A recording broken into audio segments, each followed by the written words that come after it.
In 2011, a strange story unlike anything ever seen before spread across the internet and became known as the "Love Soup Case." The incident was considered by netizens to be one of the most horrifying cases ever to occur in Japan, leaving many people deeply disturbed. So what mysteries were hidden behind this shocking event? Next, let's take a closer look at what happened. One day in August 1996, at an unknown location in Japan, the police received a report from a local resident. The man stated that a foul odor had been coming from his neighbor's house. He had knocked on the door and called out several times, but nobody responded. Suspecting that something terrible might have happened to the family, he contacted the police to investigate. After receiving the report, the police arrived at the suspicious house. Both the windows and doors were tightly shut, and there was still no response from inside. Since the stench of decomposition had become unmistakably strong, the officers decided to force their way in. The moment they stepped into the house, a horrifying rotten smell hit them directly in the face. The entrance and kitchen appeared relatively clean, but the odor was clearly coming from the living room. When the police entered the living room, the scene before them was absolute chaos. A mysterious black liquid covered parts of the floor. Sitting in a chair was a woman holding a spoon as if she were eating a meal. However, there was no food on the table, only a human head. Beside her, on the opposite chair, lay a severely decomposed corpse whose face was completely unrecognizable. While several flies buzzed around it, the woman slowly put down her spoon and turned toward the officers who had suddenly burst into the room. She did not even bother to stand up. Instead, she calmly said, "Please wait until I finish eating this. Just give me a moment." After saying that, she inserted the spoon into the skull beside her, scooped out a piece of brain matter, and placed it into her mouth. The police were left frozen in shock by the horrifying sight before them. Fighting back nausea, they quickly moved in and arrested the woman who was eating the brain. She offered no resistance and simply continued staring at the skull. The police then searched the rest of the house. In a storage room across from the kitchen, they discovered knives and a saw believed to have been used to dismember a body. However, the tools had been thoroughly cleaned, leaving behind no visible traces. Inside the bedroom closet, they found a bedsheet soaked with a dark brown-black liquid that carried the same foul smell as the living room. In addition, the officers discovered a diary on a table in the bedroom. Through the contents of that diary, people would finally learn the horrifying truth about what had happened inside that house. The woman who was arrested was named Kanako. 1 year earlier, she had entered into a relationship with a man named Akira. During their time together, the couple argued frequently over trivial matters. Kanako always acted stubborn and strong-willed, refusing to back down once an argument began. Akira eventually became unable to endure the constant conflicts, and one day in March, despite Kanako's desperate attempts to stop him, he decided to break up with her. Not long afterward, Akira began dating a new girlfriend named Emi. After the breakup, Kanako could not accept being abandoned. She became depressed and emotionally unstable, constantly overthinking and convincing herself that another woman must have seduced Akira and caused him to change his feelings. 6 days after the breakup, Kanako called Akira and told him that he still had some belongings left at her house, asking him to come pick them up. Akira did not think much of it and went to Kanako's house. The moment he stepped inside, Kanako burst into tears, apologized repeatedly, and begged him to come back to her. However, Akira had no intention of talking things through. He quickly gathered his belongings and prepared to leave. As she watched him walk toward the door step by step, Kanako realized she could no longer stop him. In a fit of rage, she grabbed a hammer and hurled it at his head. Caught completely off guard, Akira collapsed onto the floor, but Kanako's anger had not yet subsided.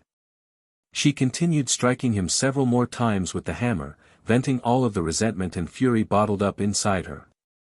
After finally calming down, she knelt beside her former lover, gently stroked his face, and whispered obsessively, "From now on, you'll never be able to leave me again." Afterward, she took out tools to dismember Akira's body, separating the head, limbs, and torso into multiple pieces. Once she finished, she placed the remains into the refrigerator for preservation.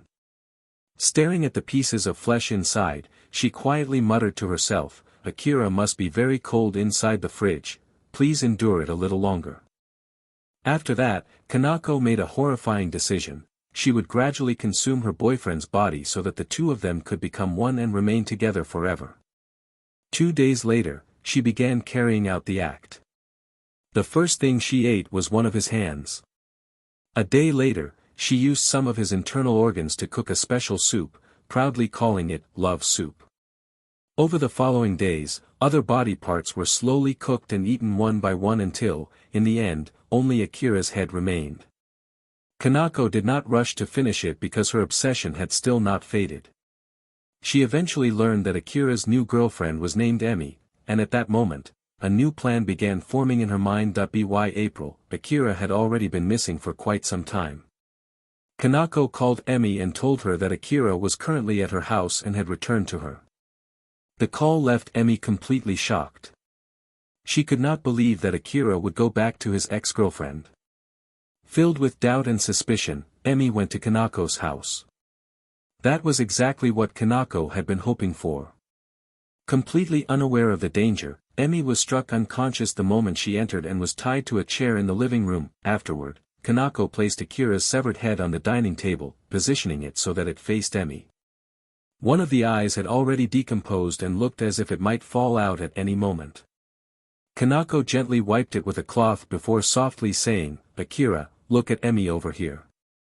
I'm sorry I haven't taken good care of you. Please keep watching her with your remaining eye." She then shook Emi's unconscious body while whispering, "Emi, wake up and look. Akira is smiling at you." When Emi finally regained consciousness, she screamed in terror at the horrifying sight before her.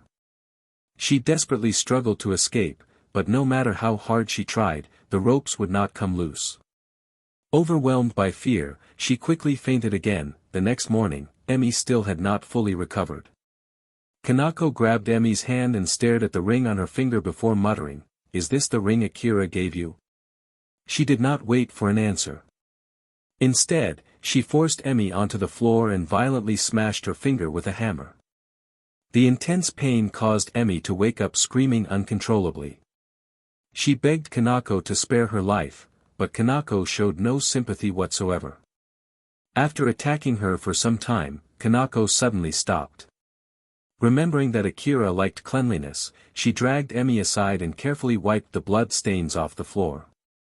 On the third day of Emi's captivity, Kanako sat beside her and stared at Emi's trembling lips while whispering to herself, "Akira must have kissed these lips." After saying that, she took out a pair of scissors and cruelly cut away Emi's lips with the sharp blades. Then Kanako picked up a hammer and struck Emi's teeth with full force. Blood poured from Emi's mouth as several teeth were knocked out. Yet Kanako still refused to stop. After each round of torture, she would allow Emi a brief moment to rest, making her suffering even more unbearable. By the fourth day, Emi had completely lost hope. Kanako mutilated one side of Emi's chest, believing that Akira had abandoned her because he had been seduced by Emi's appearance. Unable to endure the torment any longer, Emi stopped begging for mercy and instead pleaded only for a quick death. "Please, just kill me," she whispered. But Kanako ignored her entirely. She picked up a pair of pliers and painfully tore out Emi's fingernails one by one as punishment for speaking unnecessary words. On April 6, Kanako dragged Emi into the bedroom, stripped off her clothes, spread her legs apart and restrained her entire body onto the bed. She then slowly poured hydrochloric acid onto Emi's private area. Even while carrying out the act, Kanako reportedly felt a slight sense of regret, not because of what she was doing, but because she had not done it in the bathroom, since the fluids and mess would be difficult to clean afterward. Unable to endure the torture any longer, Emi eventually died. As the police read through Kanako's diary, they were horrified. The pages clearly documented her twisted and deeply disturbed thoughts. Below are some excerpts from the diary. March 6, 1996. Recently, Akira's attitude toward me has become strange and cold. He said that the days when he loved me are already far in the past. I always felt that he was forcing himself to stay with me, but I already gave him my body, my money, and my heart without holding anything back. I have nothing left to give him. March 10, 1996. The phone rang. I think it was him calling. March 10, 1996. I've been asleep for 3 days. My head feels like it's going to explode. His voice still echoes in my ears. Let's break up. It was a dream, it had to be a dream. But I know it's true. I can't let him leave. Absolutely cannot let him leave. He and I must become one.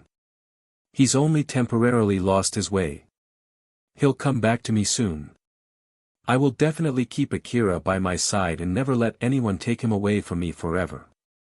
The diary continued by describing the entire process of dismembering and consuming Akira's body. In one entry dated March 20th, she wrote, "Today I learned that Emmy is the third person who destroyed my relationship. I've decided to teach her a lesson." After that entry, there was a gap in the diary. The next entries resumed about 2 months later, documenting the torture inflicted upon Emmy. Near the end of the diary, Kanako wrote, "Akira, from now on, don't ever look at another woman again." And that was where the story abruptly ended. Akira's remains were not discovered until August of that year. After the case spread online, many internet users began calling it one of the most horrifying cases ever associated with Japan. The story was often accompanied by 2 photographs. One of them appeared to show a woman being interviewed, while behind her stood a refrigerator filled with meat. Combined with the horrifying details of the story, the images convinced many people that the love soup case was real. However, when examined more carefully, the story contains many suspicious inconsistencies. For example, despite Emmy's repeated screams during the torture, no neighbors reportedly heard anything. In addition, searches through Japanese websites revealed no records of any case matching the names, timeline, or details described in the story. Because of this, many people believe the love soup incident was most likely an internet fabrication. As for the viral photograph of Kanako, it actually originated from a real criminal case in Indonesia in 2011. A 29-year-old Filipino woman, referred to only as Miss A, was arrested by Indonesian police on murder charges. According to local investigators, she allegedly killed her husband and several other victims, dismembered their bodies, and stored the remains in a refrigerator. When she was in a good mood, she would reportedly take some of the flesh out and consume it herself. Even more disturbing, after eating, she would allegedly host dinner parties at her home and serve dishes made from the human meat stored in the refrigerator to friends and relatives. People who had eaten her cooking before often praised her skills in the kitchen, but during those particular meals, several guests commented that the meat tasted unusual. Miss A reportedly brushed off their suspicions with casual excuses and avoided raising further concern. As an additional detail, after being arrested, Miss A openly admitted to her crimes. However, she showed no remorse whatsoever, claiming that she had never been able to control her craving for human flesh. According to her own statements, if she were given another opportunity, she would continue eating people. Rumors later claimed that this urge truly remained with her even after imprisonment. Several years after entering prison, she allegedly attacked a female guard, bit deeply into the woman's right hand, and tore off part of one finger, which she then consumed raw. Because the Indonesian case lacks reliable information about the people involved and has very few confirmed follow-up reports, many people question whether the story itself is entirely true. Nevertheless, real cannibalism cases similar to this have genuinely existed. One criminal whose behavior resembled the fictional Kanako reportedly documented his crimes in writing. His name was Nathaniel Benjamin Levi Bona.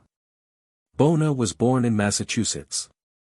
From an early age, he displayed disturbing behavior. In July 1964, when he was only 7 years old, he attempted to strangle a 5-year-old neighbor girl.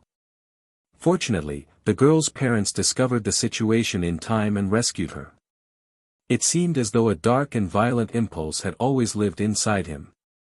Between the ages of 16 and 20, Bona repeatedly kidnapped and sexually assaulted both boys and girls. As a result, he was arrested and imprisoned. After spending several years in prison, he was reportedly diagnosed with mental illness and transferred to a psychiatric hospital for treatment. After several years in the hospital, Bona was released in July 1991 at the age of 34. But only 5 years later, he allegedly targeted another child. On Tuesday, February 6, 1996, at around 7:30 in the morning, a 10-year-old girl identified as Z left home for school and mysteriously disappeared. After Z vanished, police launched an investigation. Several witnesses reported seeing Bona together with Z in an alleyway shortly before her disappearance. Detective Bill B.R. Lucy, who participated in the investigation, reportedly suspected Bona. However, for various reasons, the investigation into him did not continue aggressively. It was not until 3 years later that the truth behind Z's disappearance finally began to surface. In December 1999, the 42-year-old Bona was arrested after allegedly impersonating a police officer while carrying weapons near an elementary school. Police later searched his residence. Hidden inside the kitchen ceiling, investigators discovered 2 photo albums containing numerous pictures of children. They also found materials involving knot-tying techniques and documents related to asphyxiation-related sexual practices. Most disturbing of all, police uncovered a guest list containing the names of 54 boys. Beside the name of the missing 10-year-old Z was a chilling note that simply read, "Dead." Investigators also found newspaper clippings about Z's disappearance, along with more than 3,000 photographs documenting Bona's disturbing obsessions and deviant behavior. In addition, police discovered a notebook filled with strange symbols that appeared to be some kind of code. After several months of work, investigators finally managed to decipher the writings, and the contents shocked everyone involved. The notebook allegedly described Bona's abuse and cannibalism of children in horrifying detail. It even contained grotesque recipes using human body parts as ingredients, including dishes with names resembling boy stew and French fried boy. After finishing their search inside the house, police excavated the garage area and reportedly discovered 21 fragments of human bones. DNA testing later revealed that the remains did not belong to the missing child Z, but instead to another unidentified boy estimated to be between 8 and 13 years old. What shocked investigators even more was the discovery that shortly after Z disappeared, Bona had hosted a picnic gathering in February 1996. At the event, he served guests foods such as hamburgers, spaghetti, and meat pies. He even shared his cooking methods with neighbors. Several guests later commented that the meat tasted unusual. Bona casually explained that it was venison from a deer he had hunted himself.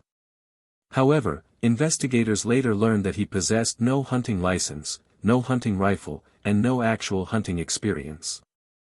After 7 months of investigation, the 43-year-old Bona was formally charged with murder, kidnapping, and sexual assault. In the end, he was sentenced to 135 years in prison. On July 12, 2008, during his 8th year behind bars, Bona died of a heart attack at the age of 51.